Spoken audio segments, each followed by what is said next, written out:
It was a dark and stormy night. The rain was pouring down, creating a loud and constant noise that drowned out everything else.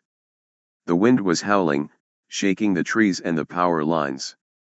The lightning was flashing, illuminating the sky and the ground for brief moments. The thunder was rumbling, echoing through the air and the earth. In a small town in Delaware, a journalist named Alex was driving his car, heading to his next assignment. He had worked for a local newspaper, covering the recent events that had puzzled the world. A few weeks ago, a series of mysterious deaths had occurred in various places, from California to New York. The victims had been found with puncture wounds on their chests, drained of blood, and with signs of internal damage. The authorities had no clue about the cause of the deaths, and had ruled them out as accidents, suicides, or animal attacks. But Alex had a different theory. He believed that there was something else behind the deaths, something unnatural and sinister. He had been following the clues and the patterns, and had traced them to a remote island in the Pacific Ocean, where he had discovered a secret facility owned by Kontoo Industries, a mysterious and powerful corporation that was involved in various fields of biotechnology, nanotechnology, robotics, and more. He had somehow managed to hack into their database and had found out that they were working on a project called Hyperspecies, which aimed to create new forms of life that could surpass the natural ones. He had also found out that two of their creations had escaped from the facility and had made their way to the mainland. They were called the Raycon and the Common Monster, and they were the most dangerous and deadly creatures ever to exist. Alex had tried to expose the truth to the public, but he had been met with disbelief, ridicule, and threats.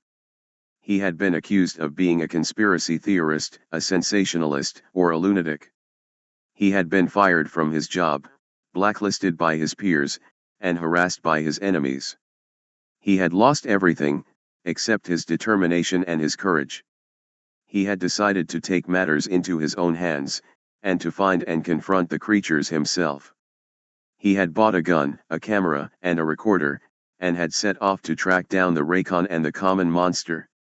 He had hoped to capture them on film, to prove their existence, and to expose Kontoo Industries' crimes. He had hoped to make history, to save lives, and to redeem himself. He had been following the Raycon's trail for days and had finally located it in Delaware. He had learned that the Raycon was a winged, blood-sucking creature that could mimic any sound, see in the dark, and sense heat and electricity. He had learned that it was extremely intelligent and cunning, and that it had been using its abilities to lure and kill its prey.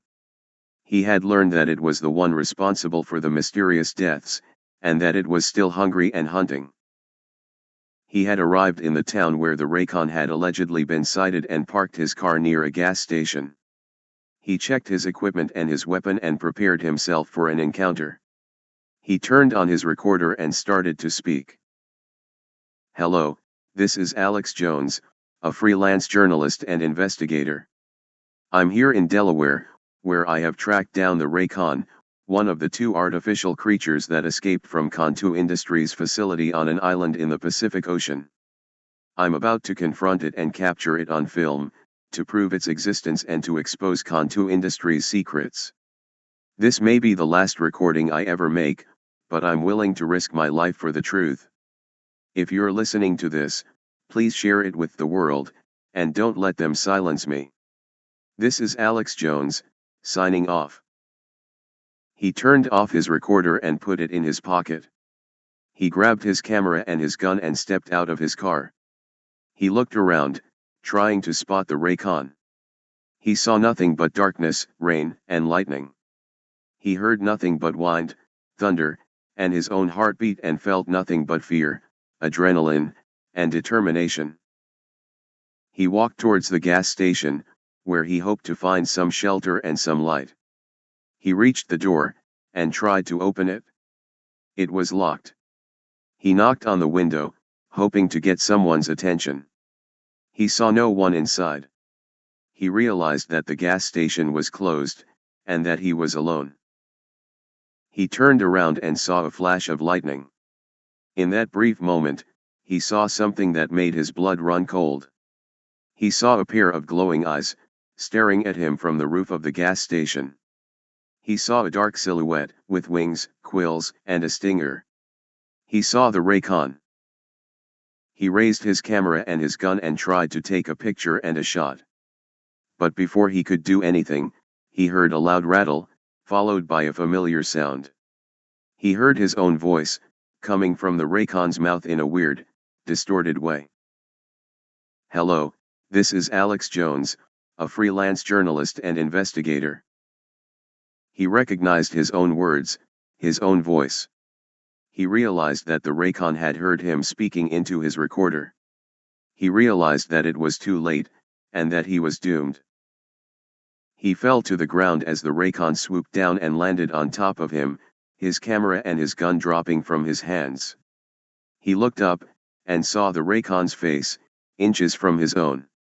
He saw its reflective eyes appearing to glow, its sharp teeth, its long tongue. He saw its nictitating membrane, closing over its eyes. He felt its stinking breath hot on his face. He suddenly felt its stinger pierce his belly. He felt a weird but painful sensation there. It was an egg, the first of its kind, the beginning of the Raycons. But he didn't know that. He felt nothing but horror, agony, and confusion. He tried to move, but he was pinned by the beast. He tried to think, but no thought formed. He closed his eyes, expecting to die, alone and forgotten, in the dark and stormy night. But he didn't die. He didn't know how, but he didn't die. He felt the Raycon's weight lift off him and heard its wings flap in the air. He opened his eyes, and saw it fly away, disappearing into the night. He didn't understand why it spared him, or what it did to him. He didn't care. He was alive, and that was all that mattered. He got up, slowly and painfully, and felt his gut. He felt a wound, bleeding and burning. He felt something shift inside him. He felt terror, rising and spreading. He didn't know what to do, or where to go. He didn't know who to trust, or who to tell. He grabbed his camera and his gun and stumbled towards his car. He hoped that his camera had captured the Raycon, and that his gun would protect him. He hoped that his car would start, and that he would find help. He hoped that he would survive. He would survive, right? He drove away, leaving behind the gas station, the rain, and the lightning. He drove into the night, towards the unknown, and the unthinkable.